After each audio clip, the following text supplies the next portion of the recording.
रजनी का दिल फिर से भारी हो गया था। थोड़ी देर पहले ही कृष्णा जी की सख्त आवाज उसके कानों में गूंजी थी। रजनी, फिर से जूते क्यों बिखरे हुए हैं? आवाज में ऐसा गुस्सा था कि रजनी सहम गई।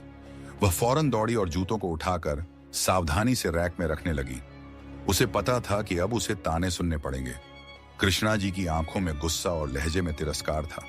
वो हमेशा की तरह बोलने लगी, तुमसे एक काम ढंग से नहीं होता, हर बार वही गलती। रजनी चुपचाप सुनती रही। उसकी आंखें भर आईं। वह कुछ कहती नहीं थी, क्योंकि उसे पता था कि कुछ भी बोलना उसकी हालत को और बिगाड़ सकता है। वह केवल सहने की आदत डाल चुकी थी। अपने कमरे में जाकर वह बिस्तर पर गिर गई। आंखों से आंसू बहने लगे। वह सोचने लगी, काश मां जिंदा होती, काश पापा ने दूसरी शादी न की होती। उसकी मां के जाने के बाद घर बदल गया था।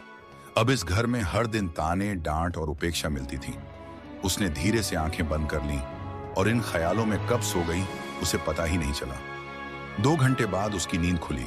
कमरे में अंधेरा था, लेकिन उसके पेट में भूख से मरोड़ हो रही थी। वह रसोई में गई। वहां सब शांत था। गैस बंद थी। चूल्हे पर कुछ नहीं पक रहा था। फ्रिज में देखा तो केवल 2 केले पड़े थे। उसने वहीं खा लिए और पानी पीकर वापस कमरे में लौट आई। उसे अब समझ आ गया था कि इस घर में कोई उसके लिए खाना नहीं बनाने वाला।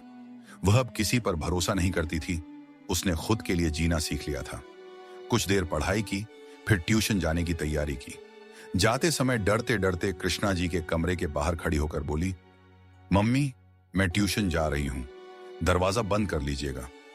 कृष्णा जी ने बिना देखे कहा, हाँ हाँ, सब मैं ही करूं। पैसे भी खर्च करवा रही है और काम भी नहीं आता इसे। जाने क्या समझती है खुद को।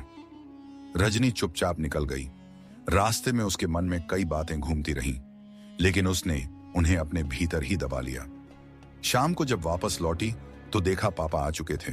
उनके हाथ में एक डिब्बा था और चेहरे पर मुस्कान। उन्होंने रजनी को गले लगाया और बोले, लाडो, देखो तुम्हारे लिए क्या लाया हूं। रजनी ने देखा एक प्यारी सी डॉल। उसका चेहरा खुशी से खिल उठा। उसे अच्छा लगा कि पापा ने उसे याद रखा। खिलौना मिलने की खुशी से ज्यादा यह खुशी थी कि किसी ने उसे चाहा, उसके लिए कुछ लाया। तभी कृष्णा जी वहां आई और तुनकते हुए बोली, अब ये सब लाने की क्या जरूरत थी? पहले ही इतना खर्च है, अब खिलौने? पापा ने शांत स्वर में जवाब दिया, बच्ची है, उसका भी मन होता है, बहुत कुछ सहती है, कभी कुछ मांगती भी नहीं। हम जो कर सकते हैं वो तो करें।